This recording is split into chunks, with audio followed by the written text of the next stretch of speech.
तो दोस्तों बाबा the explainer हाजिर है और आज मैं एक्सप्लेन करूंगा हाल ही में रिलीज हुई हॉलीवुड की one of the biggest horror film जिसका नाम है वेपन्स। ये फिल्म जितनी डार्क और डिस्टर्बिंग है उससे भी ज्यादा डिस्टर्बिंग है इसके अंदर के हिडन मीनिंग्स, चाहे वो फिल्म का आइकॉनिक पोज हो, हवा में फ्लोट करती हुई M16 गन हो या 217 की टाइमिंग।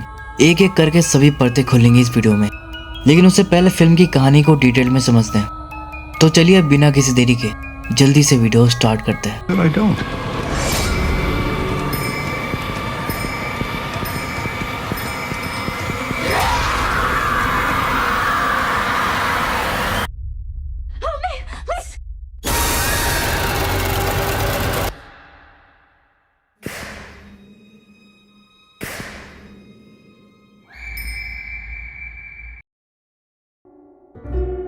तो 2:17 ये वो टाइम है जब मेब्रुक शहर के 17 बच्चे एक साथ अपने अपने घरों से एरोप्लेन जैसा पोज बनाकर बाहर निकलते हैं और एक पर्टिकुलर डायरेक्शन में दौड़ते हुए जाते हैं और फिर घर लौटकर नहीं आते, गायब हो जाते हैं। हालांकि इनके घरों में CCTV कैमरास और अलार्म लगे हुए थे, लेकिन जब तक पेरेंट्स को पता चला तब तक देर हो चुकी थी।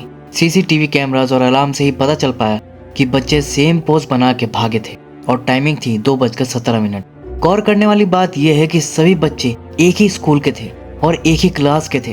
क्लास में टोटल 18 बच्चे थे, जिनमें से 17 बच्चे गायब हो गए थे, लेकिन एक ही बच्चा था जो गायब नहीं हुआ था।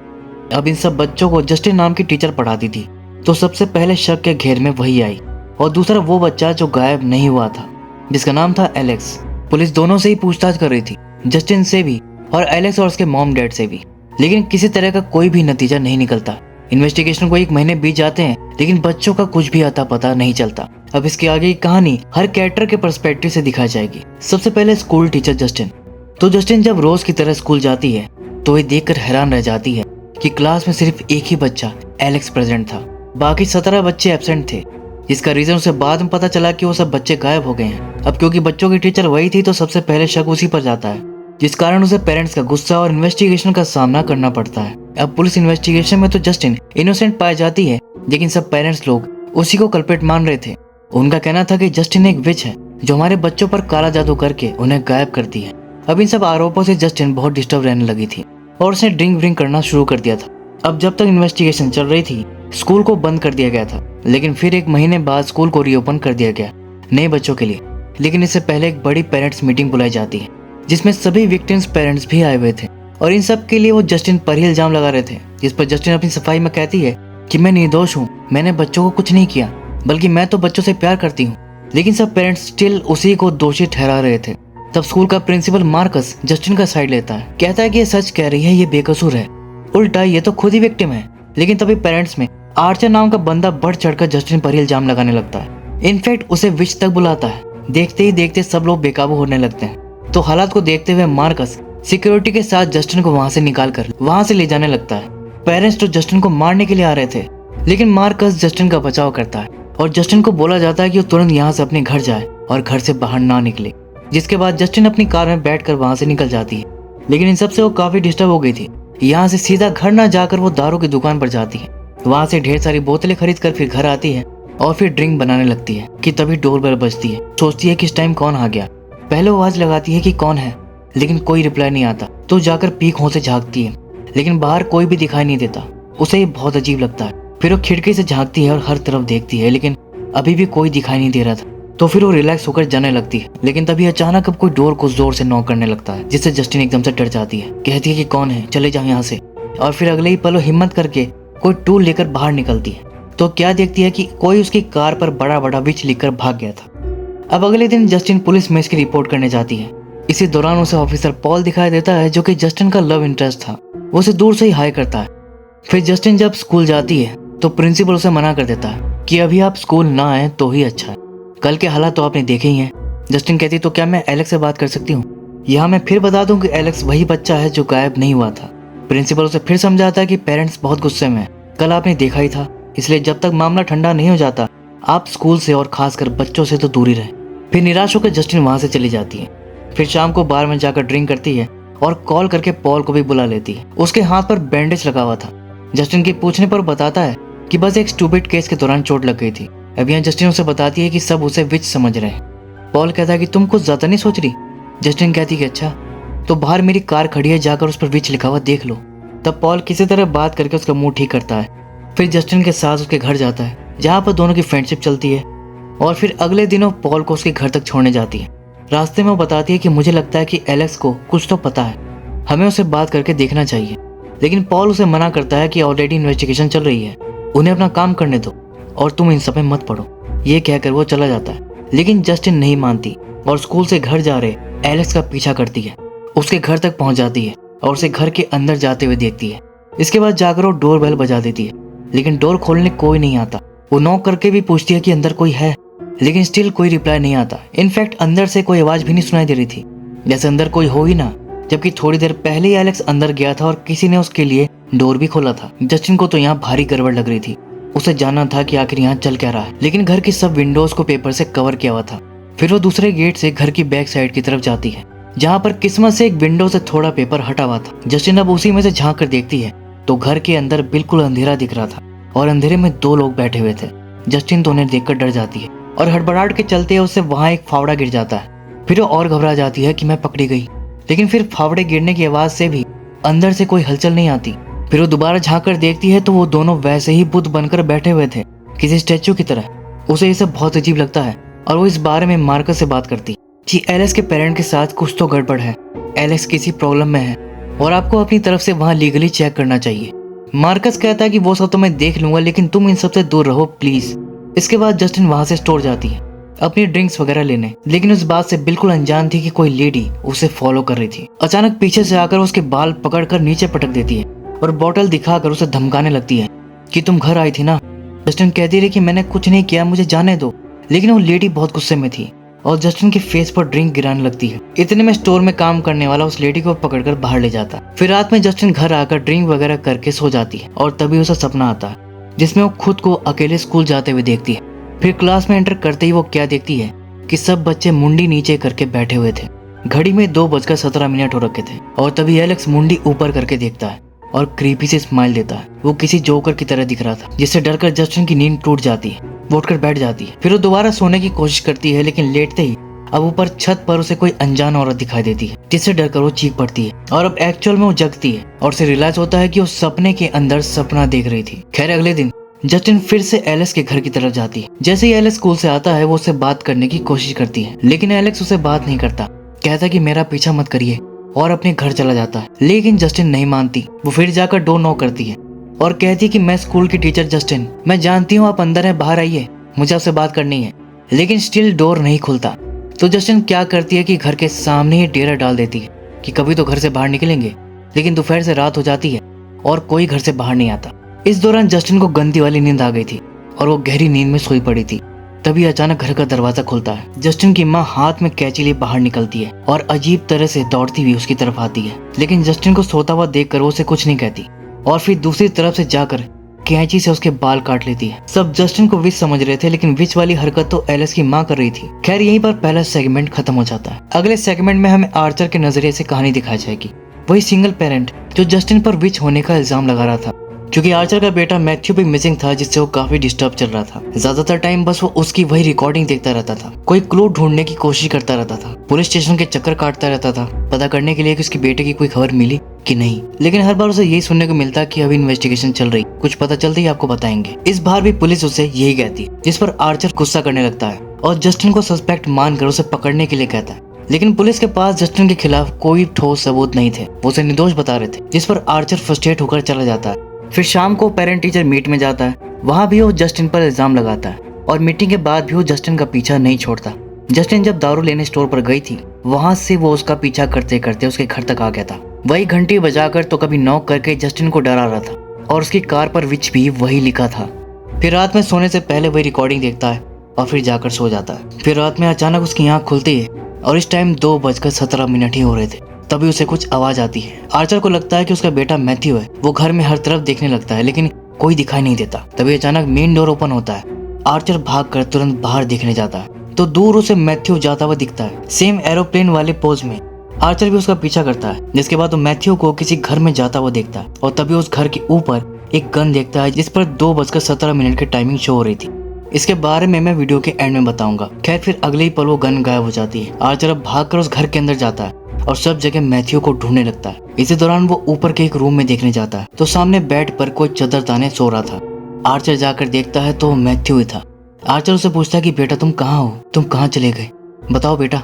लेकिन मैथ्यू कुछ नहीं बोलता, जिससे आर्चर रोने लगता है और कहता है कि बेटा मुझे माफ कर दो, मैं तुम्हारे पास नहीं था, मैं तुम्हारे लिए कुछ नहीं कर पाया, आई लव यू बेटा, आई मिस यू बेटा। इतने में ही अचानक मैथ्यू के फेस पर लाइट पड़ती है जिसमें मैथ्यू की जगह कोई क्रीपी सा जोकर दिखाई देता है, जिससे डरकर आर्चर की नींद टूट जाती है। उसे भी जस्टिन की तरह एक डरावना सपना आया था, लेकिन उस सपने से मैथ्यू को कुछ तो हिंट मिल जाता है। अब वो बाहर जाकर वहाँ के टावर को देखता है। उसे याद आता है कि सपने में मैथ्यू टावर की डायरेक्शन में ही भागा था। फिर वो क्या करता है कि टाउन के मैप पर अपने घर से टावर की तरफ एक लाइन से मार कर देता है। फिर वो यहाँ के एक दूसरे पेरेंट के घर जाता है जिनकी बच्ची भी गायब हो गई थी। आर्चर किसी तरह उन्हें कन्विंस करके सीसीटीवी की रिकॉर्डिंग निकलवा कर देखता है जिसमें उनकी बच्ची को भागते हुए देखता है। आर्चर उसकी डायरेक्शन और लोकेशन को ध्यान से नोटिस करता है और फिर बाहर जाकर उसकी जगह को मार्क करते हुए एक फ्लैग लगा देता है जिसके ठीक ऊपर एक घर दिखाई दे रहा था। फिर वो मैप पर इनके घर से उस घर की डायरेक्शन की तरफ लाइन खींच देता है। इसके पीछे का लॉजिक ये है कि बच्चों का गायब होना आपस में कनेक्टेड है, यानी वो भागकर किसी एक पर्टिकुलर जगह पर ही गए होंगे, तो जहाँ पर दोनों लाइन इंटरसेक्ट करेगी बच्चे वहीं गए होंगे। बस फिर क्या था, आर्चर इंटरसेक्शन वाले एरिया को मार कर देता है और उस जगह को देखने निकल जाता है। लेकिन तभी रास्ते में उसे जस्टिन की कार दिख जाती है जिस पर विच लिखा हुआ था। वो सोचता है कि ये यहाँ पर क्यों घूम रही है।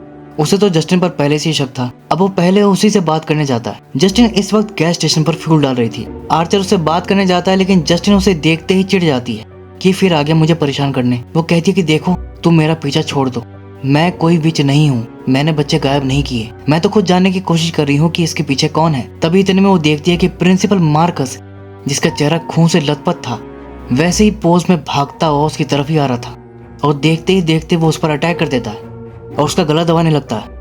तभी आर्चर उसे बचाने आता है और मार्कस से लड़ता है, लेकिन मार्कस बहुत खतरनाक हो रखा था। वो आर्चर पर भारी पड़ता है और उसका ही गला दबाने लगता है। मार्कस बहुत ही गुस्से में लग रहा था, उसकी आंखें मानो सॉकेट से बाहर निकली आ रही थी। और यहीं पर यह सेगमेंट खत्म हो जाता है। अगले सेगमेंट में हमें पॉल यानी कि उसी पुलिस वाले के साइड से कहानी दिखाई जाएगी। जहां पॉल पुलिस स्टेशन से निकलता है तो उसे जस्टिन दिखाई देती है जो उसे देखकर वेव करती है। बदले में वो भी वेव करता है और फिर पेट्रोलिंग पर निकल जाता है। इसी दौरान उसकी नजर एक लड़के पर पड़ती है जो कि किसी के घर में ताका झाकी कर रहा था। वो कोई चोर लग रहा था। पॉल तुरंत बोलता है कि पुलिस हिलना मत, लेकिन वो तुरंत भागने लगता है। पॉल भी उसका पीछा करता है और आखिरकार वो उसे दबोच ही लेता है।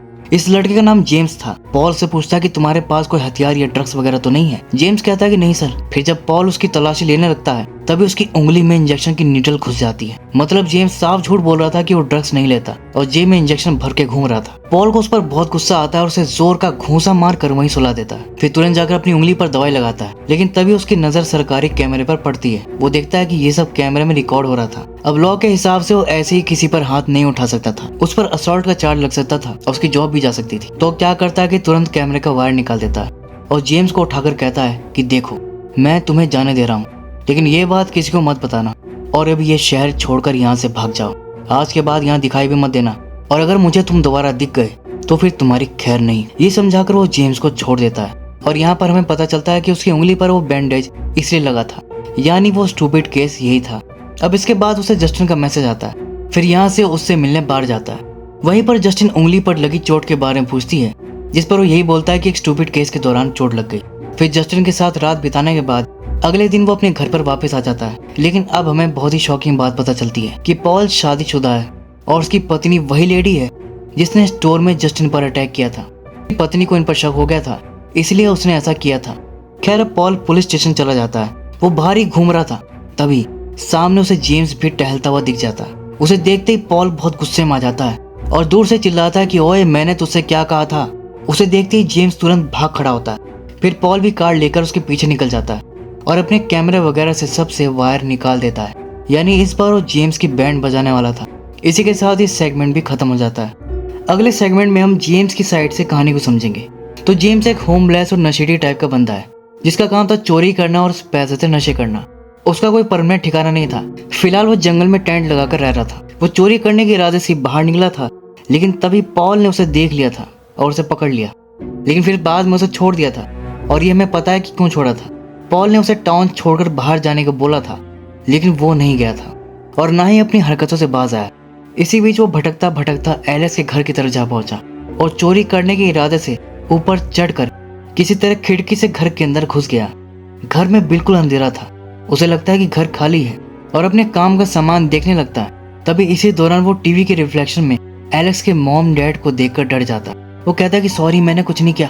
लेकिन तभी वो देखता है कि वो दोनों तो कुछ रिएक्ट ही नहीं कर रहे थे, वो तो पुतले बनकर बैठे थे। तो फिर वो उनके सामने ही सामान वगैरह चुरा कर अपने बैग में भर लेता है। अब वो वहां से जा ही रहा था कि तभी उसे बेसमेंट की तरफ से कुछ आवाज आती है।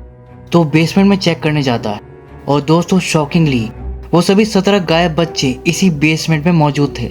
जेम्स उन्हें देखकर डर जाता है कि मैं पकड़ा ना जाऊं। कहता है कि मैंने चोरी नहीं की और वहां से भागने लगता है। इसी दौरान उसके बैग से चोरी का सामान भी गिर जाता है। फिर वो उन्हें समेटने में लग जाता है और तभी इतने में एलिस के मॉम डैड अचानक उठकर खड़े हो जाते हैं और किसी भूत की तरह चलते हुए उसकी तरफ बढ़ने लगते हैं। इससे जेम्स बहुत डर जाता है और तुरंत वहां से भाग खड़ा होता है। जेम्स कुछ चम्मच वगैरह ही चुरा पाया था जिन्हें वो दुकान पर बेचने जाता है। इसी बीच उसकी नजर दुकान में लगे उन मिसिंग बच्चों के पोस्टर पर पड़ती है जिनके ऊपर इनाम भी रखा हुआ था। ये देखते ही जेम्स की आंखों में चमक आ जाती है क्योंकि उसे तो पता चल गया था कि बच्चे कहाँ हैं। अब यही बताने और इनाम पाने वो पुलिस स्टेशन जा रहा था, लेकिन बाहर ही उसे पॉल देख लिया, इसलिए जेम्स को वहां से भागना पड़ा। लेकिन वो उससे बचकर जंगल तक पहुंच जाता है। जेम्स पॉल से तो बचकर निकल आया था, लेकिन अब जंगल में उसे कोई क्रीपी सी हंसी सुनाई देती है। फिर वो इधर उधर देखता है तो दूर कोई जोकर जैसी एंटिटी खड़ी थी। वो उसकी तरफ ही वेव कर रही थी। जेम्स उसे देखकर डर जाता है और भागकर अपने टेंट में घुस जाता है और खुद को समझाने लगता है कि वो रियल नहीं था, मेरा वहम था। क्योंकि जेम्स नशे वशे करता रहता था, उसे लगता है कि घबराहट के चलते ही ट्रिगर हुआ होगा।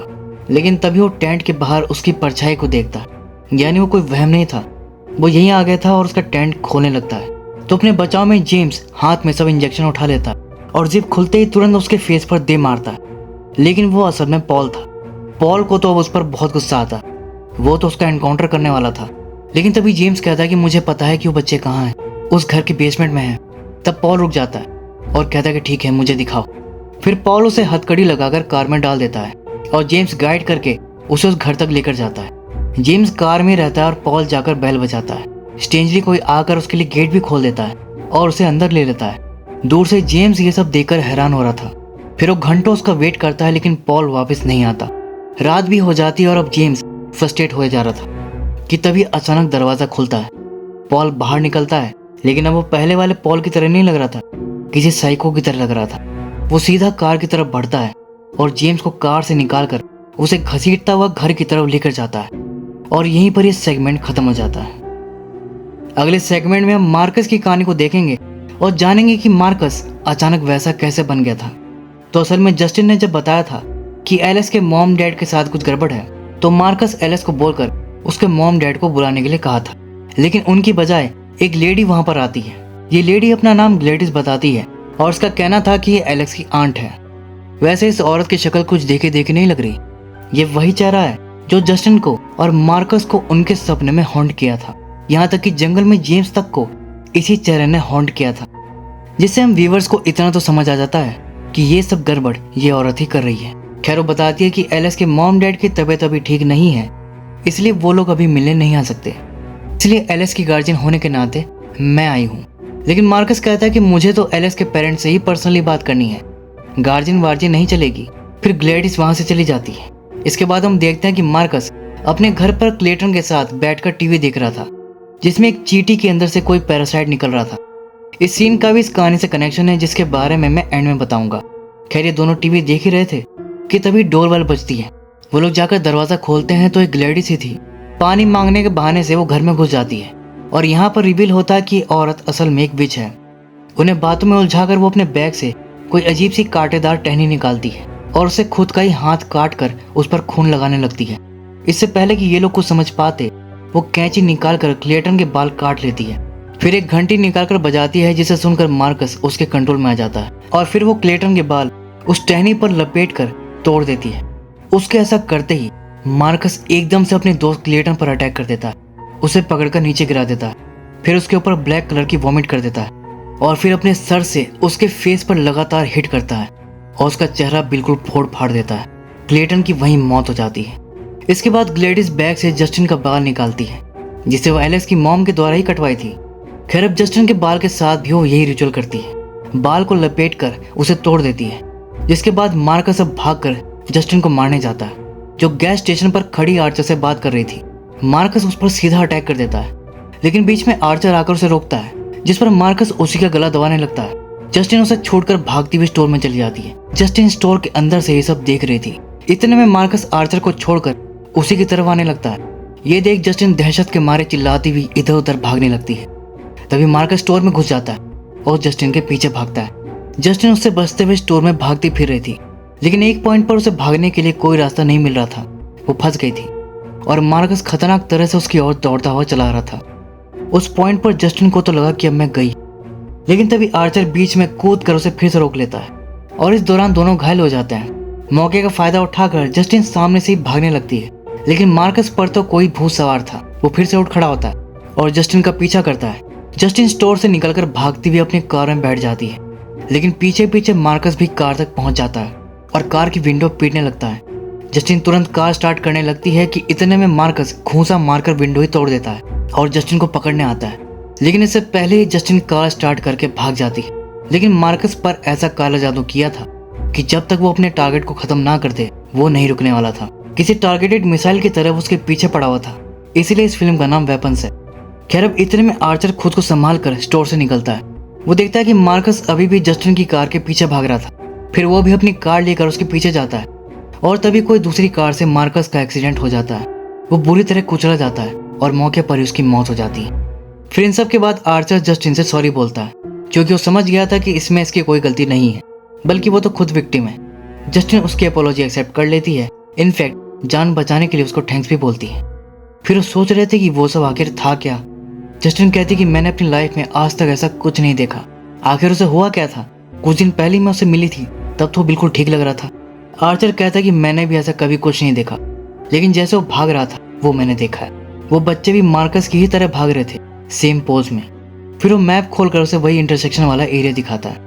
उसका कहना था कि बच्चे इसी एरिया में कहीं भाग कर गए हैं। तभी जस्टिन देखती है कि इंटरसेक्शन वाले एग्जैक्ट पॉइंट पर जो घर था वो एलेक्स का ही घर था, और यहीं पर ये सेगमेंट भी खत्म हो जाता है। अगला सेगमेंट है एलेक्स का, जहां हमें एलेक्स की कहानी शुरू से दिखाई जाएगी और अब जाकर सारे राज खुलेंगे। तो यहाँ पर हम एलेक्स को देखते हैं, जो कि रोज की तरह अपने स्कूल जाता है, क्लास लेता है। फिर स्कूल के बाद उसके डैड उसे पिक करते हैं और उसे घर लेकर जा रहे होते हैं। रास्ते में एलेक्स के डैड उसे बताते हैं कि तुम्हारी आंट ग्लैडिस घर पर रहने आ रही है। लेकिन एलेक्स कहता है कि लेकिन वो क्यों आ रही हैं? मैं उनके साथ कैसे रहूंगा? मैं तो उन्हें जानता भी नहीं। जिस पर एलेक्स के डैड कहते हैं कि 15 साल से तो मैं भी उनको नहीं देखा, लेकिन वो बहुत बीमार है और उनका हमारे सिवा कोई नहीं है। वो भी हमारी फैमिली का हिस्सा है और इस नाते से हमें उनकी मदद करनी चाहिए, उनका ध्यान रखना चाहिए। इस तरह वो एलेक्स को समझाते हैं। फिर जब वो घर जाता है तो उसकी माँ साफ सफाई में लगी हुई थी और एलेक्स को बोलती है कि आंट ग्लैडिस आ रही हैं, तुम भी जाकर अपना रूम साफ कर लो। तो एलेक्स कहता है कि वो मेरे रूम में थोड़ी ना आएंगी, जिस पर उसकी मॉम कहती कि हाँ, लेकिन मैं फिर भी चाहती हूँ कि तुम अपना रूम साफ रखो। फिर रात में एलेक्स विचेस वाली स्टोरी बुक पढ़ रहा था। तभी वो नोटिस करता है कि उसके डैड आंट ग्लैडिस को ले आए थे। वो खिड़की से देखता है कि वो बहुत बूढ़ी और बीमार लग रही थी और अपने सामान के साथ वो एक प्लांट भी लेकर आई थी। ये सब देखकर एलेक्स सोने चला जाता है। फिर सुबह उठकर जब वो ब्रश करने जाता है तो इसी बीच वो ग्लैडिस के रूम को खोलकर देखता है। वो सामने बेड पर ही लेटी थी और काफी डरावनी लग रही थी, तुम बाढ़ वाली दादी की तरह, जिससे एलेक्स डर जाता है और तुरंत डोर बंद करके चला जाता है। फिर रोज की तरह एलेक्स के डैड उसे स्कूल छोड़ने जाते हैं, लेकिन छुट्टी के बाद वो एलेक्स को लेने नहीं आते। सब बच्चों के पेरेंट्स उन्हें आकर ले जाते हैं, बस एलेक्स रह जाता है। काफी देर वेट करने के बाद अब वो पैदल ही घर जाने का फैसला करता है। वो सोच रहा था कि आखिर डैड मुझे लेने क्यों नहीं आए, वो कहाँ भी से रह गए। लेकिन घर पहुंचकर वो देखता है कि उसके डैड तो घर पर ही थे, लेकिन वो कुछ नॉर्मल तो नहीं लग रहे थे। वो किसी पपेट की तरह बैठे थे और रोबोट की तरह बातें कर रहे थे, जैसे वो किसी की कठपुतली हो और कोई उनसे बुलवा रहा। सेम हाल उसकी मॉम का भी था। एलेक्स सोच सोच कर परेशान हो रहा था कि मेरे मॉम डैड को ये क्या हो गया। तभी इतने में ग्लैडिस वहाँ पर आती है, जो अचानक से एकदम भली चंगी लग रही थी। अब एलेक्स विचेस वगैरह की कहानी पढ़ता रहता था। वो समझ जाता है कि ये कोई विच है और इसने मेरे मॉम डैड को कुछ कर दिया है।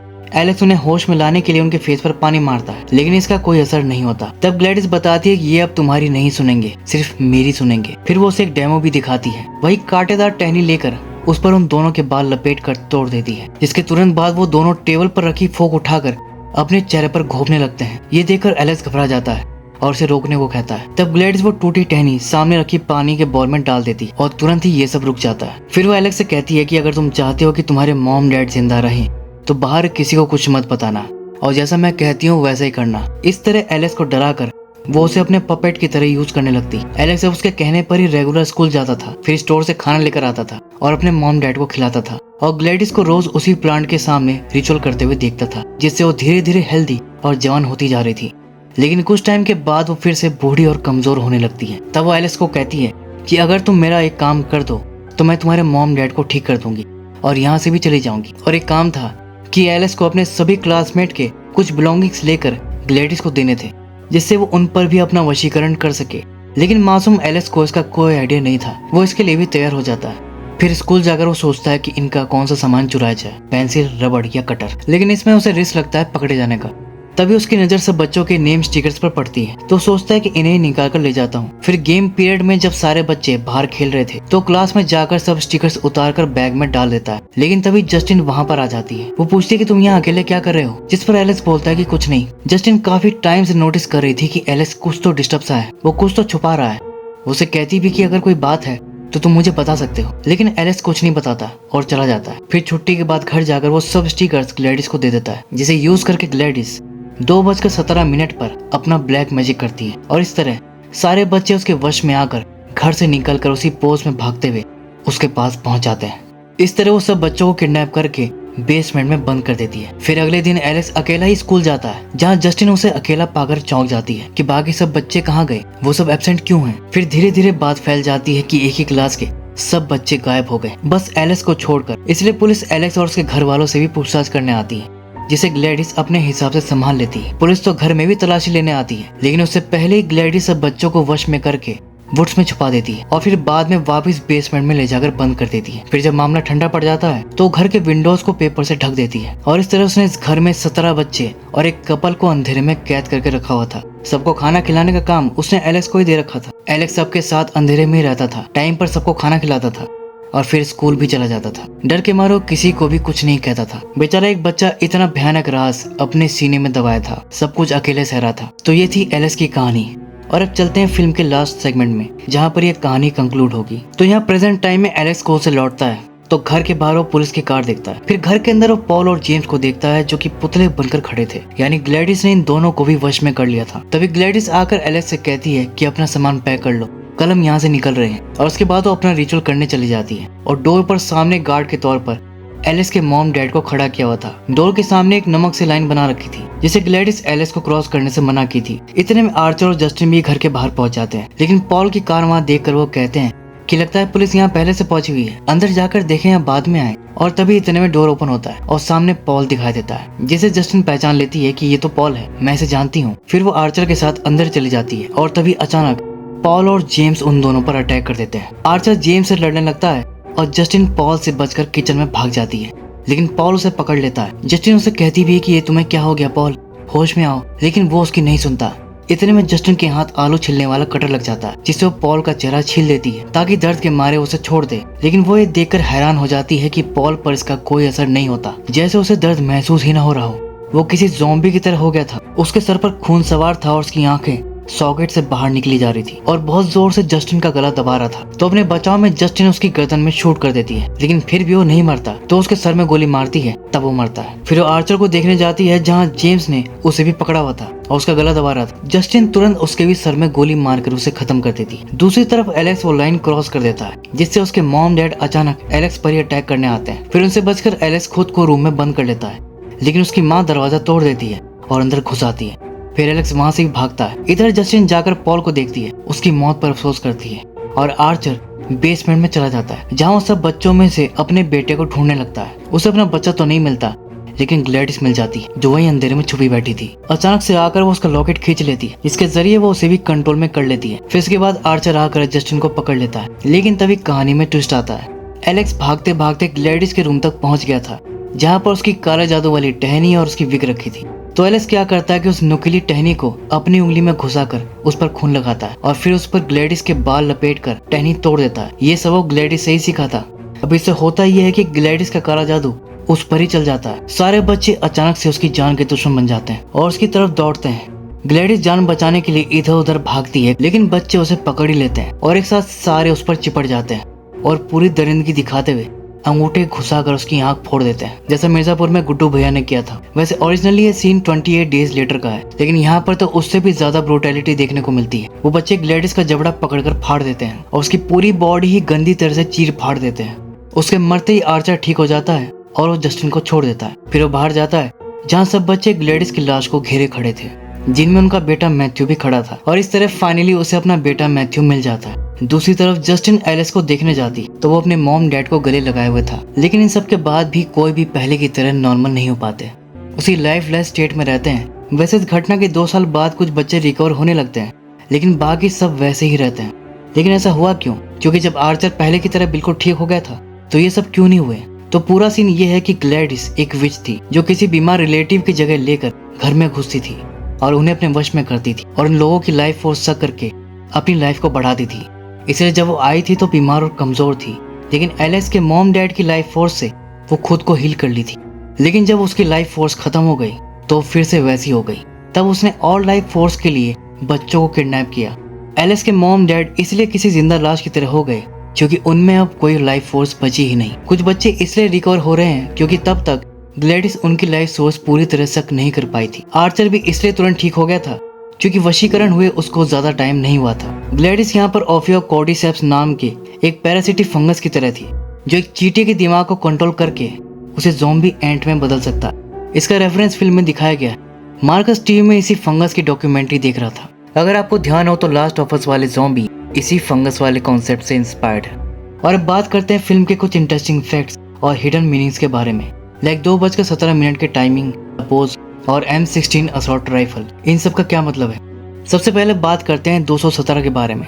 तो असल में हॉरर जॉनर में 217 एक आइकॉनिक नंबर है क्योंकि स्टैनली होटल के उस रूम का नंबर है जिसे हॉन्टेड माना जाता है, जिससे इंस्पायर्ड होकर स्टीफन किंग ने द शाइनिंग नॉवल लिखी थी, जिस पर the shining the most iconic horror movie बनी। रही बात M16 राइफल के ऊपर 217 क्यों दिखाया गया, तो इसके पीछे एक ट्रेजिक इंसिडेंट की कहानी छुपी हुई है। ये पार्कलैंड हाई स्कूल शूटिंग वाले इंसिडेंट से कनेक्टेड लगता है, जिसमें 19 साल के एक सन की लड़के ने 2018 के वैलेंटाइंस डे के दिन स्कूल में घुसकर फायरिंग कर दी थी, जिसमें 17 बच्चों की मौत हो गई थी। यह हादसा फरवरी के महीने में हुआ था, जिसमें 17 बच्चे मरे थे, जिससे बना 217। और जिस राइफल का यूज हुआ था वो यही राइफल थी, M16। तो ये था इस सीन के पीछे का डीपर मीनिंग। लेकिन इन सब से भी डार्क और डिस्टर्बिंग कहानी छुपी है इस पोज के पीछे। ये पोज ना सिर्फ विजुअली क्रीपी है बल्कि इसके पीछे का इंस्पिरेशन और कॉन्टेक्स्ट भी काफी डार्क और अनसेटलिंग है। डायरेक्टर जैक क्रेगर ने खुद बताया कि ये पोज उनके सबकॉन्शियस में एक रियल लाइफ फोटोग्राफ से इंस्पायर्ड है, नाफाल्म गर्ल फोटो जो वियतनाम वॉर के दौरान 1972 में ली गई थी। इस आइकॉनिक और हार्ट ब्रेकिंग फोटो में एक छोटी लड़की नेपाल में अटैक के बाद दर्द में रोती हुई भाग रही थी इसी पोज में। ये फोटो मैं यहाँ नहीं दिखा सकता, बहुत डिस्टर्बिंग है। अगर आपको देखनी है तो आप सर्च करके देख लीजिएगा। तो दोस्तों ये थी वेपन्स मूवी की कंप्लीट एक्सप्लेनेशन। उम्मीद है कि वीडियो आपको पसंद आई होगी। तो फिर मिलता हूँ अगली वीडियो में, तब तक के लिए take care and keep watching.